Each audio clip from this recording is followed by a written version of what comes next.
The New York Times editorial page is accusing Donald Trump of peddling racist lies. The Washington Post editorial page says Trump is running an ugly campaign, and the only way to beat a bully is to stand up to him. And that's just the beginning of a new and more virulent wave of media attacks. The floodgates started opening after Trump spoke of seeing thousands of people in New Jersey cheering as the Twin Towers came down. No one has found any evidence of that. The Washington Post gave him 4 Pinocchios, but Trump claimed vindication after finding a 2001 story from that paper saying authorities were questioning several people in New Jersey for allegedly holding tailgate-style parties on rooftops on 9/11. But fortunately, somebody in the Washington Post wrote that, and they'll try and deny it. They'll probably say, well, we made a mistake, which I almost like that better. Then I could show you how dishonest they all are. I might like that better.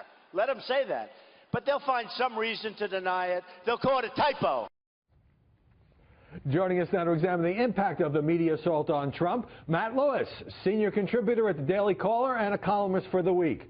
Susan Ferricchio, chief congressional correspondent for the Washington Examiner, and Simon Rosenberg, president of the New Democratic Network. Let's do a lightning round here. Matt Lewis, do you think the New York Times, Washington Post, and other media outlets calling Trump a racist, a liar, a bully has any impact on his campaign? No.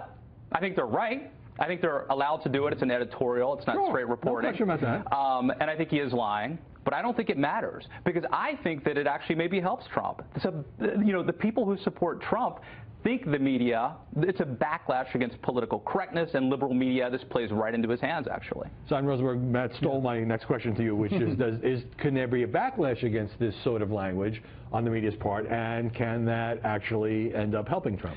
It's possible, but the evidence so far is that Trump is having a hard time growing beyond this very core base that he has, 30–35% of the Republican electorate. If he's going to be president, he's got to get moderate Republicans, independents, moderate Democrats.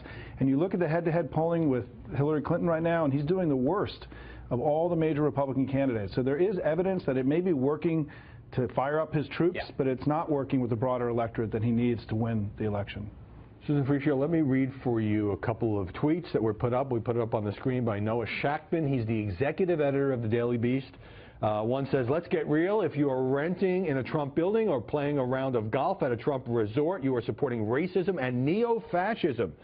And another one, 6 months ago, you could say you were doing business with Trump without endorsing his views. 8,000 racist moments later, I guess that's an exact number, that's no longer feasible. What do you think of a journalist, a top editor at a website, calling for a boycott of Trump's businesses? Daily Beast readers probably are loving that tweet, but why so? Well, because it's a liberal-leaning kind of publication, online publication, and that's who they attract. That's who they want to be logging on and reading. I think that's the kind of thing that will excite people, and it's clickbait, as they say.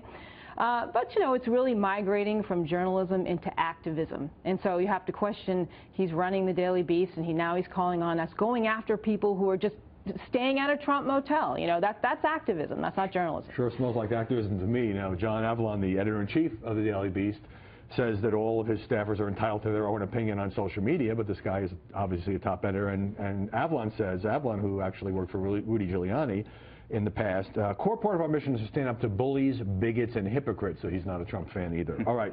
So Trump has said repeatedly at these rallies he is not backing down one iota, that he saw thousands of Arabs in New Jersey celebrating on 9/11. On television, he says, no one else has seen this or found the footage. State officials say it's not true. But then he cites this paragraph about an investigation of whether there were some, not hundreds, not thousands, as saying that shows he's right. I'm reminded of I think it was a Daniel Patrick Moynihan quote, you're entitled to your own opinion, you are not entitled to your own facts. Donald Trump, the problem is it's hard to hold him accountable because he has this Trump reality distortion filter. He's going to say, no, I saw it, I have a great memory, there were thousands of people cheering. When it happened, it didn't happen, and he is lying.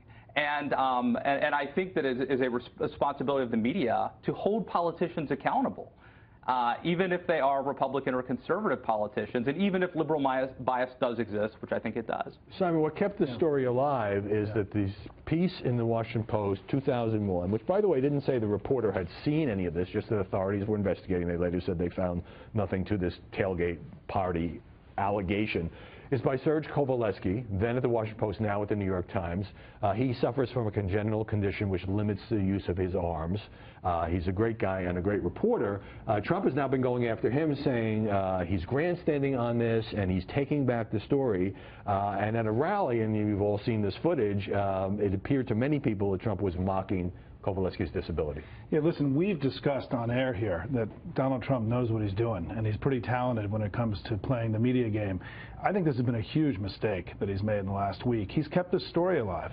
What he does... Maybe he wants to keep this story alive. But I think what he's been very effective at, Howard, is that he's understood that he can get in trouble, and then the next day reporters move on, and they there's a new news story, and so it all just evaporates and goes into the collective memory of the media, the media hole. And I think in this case, though, he kept, I think, what was a negative story around for extra days in a way that is showing that, look, he's a wild, volatile candidate. He's going to make mistakes. He's not perfect. This is a mistake, I think. Well, Trump says that he didn't remember Kovaleski, didn't realize he had this disability. He insists he was not mocking him. Kovaleski says he covered him for the New York Daily News back in the day and has interviewed him 10 times.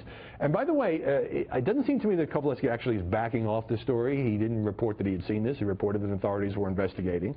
And again, he didn't say hundreds or thousands. They were investigating some number of individuals. Trump really got into it this morning with Chuck Todd on Meet the Press. Let's take a brief look at that.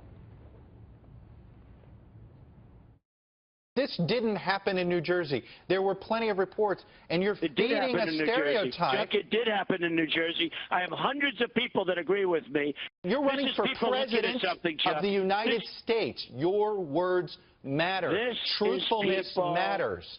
Fact-based stuff matters. Chuck, take it easy, Chuck. Just play cool. I really think Trump, I disagree with you. I think Trump has won this round. He's won this round. It looked like at the beginning, oh my God, he's finally gone too far. I'm not sure Trump can go too far. I really am not sure there's really anything he can say at this point. If you look at the reaction, look what he just said on Meet the Press. He said, I got all kinds of calls and tweets about people who reported the same thing. And even though the Washington Post didn't say there were thousands of people, the people who support me say there were thousands of people.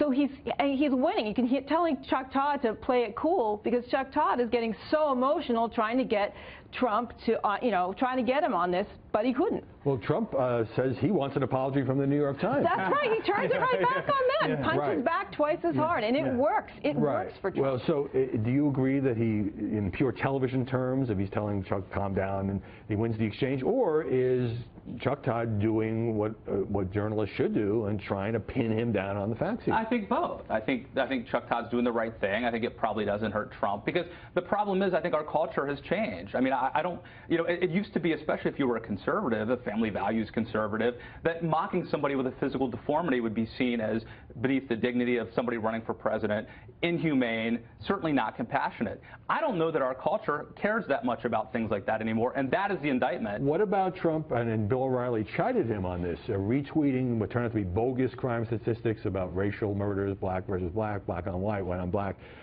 And Trump says, I can't check everything, and it's just a retweet. Yeah, look, he's trying to change the rules. Right? I mean, he is changing. Yeah, you're right. He's already changed the rules. How's that? I mean, he's already changed the rules, and I think the question is, we will know whether this experiment is effective. So far, it's working pretty well for him, but I still think there's a lot of evidence that it's actually not going to play well over time. But we'll see.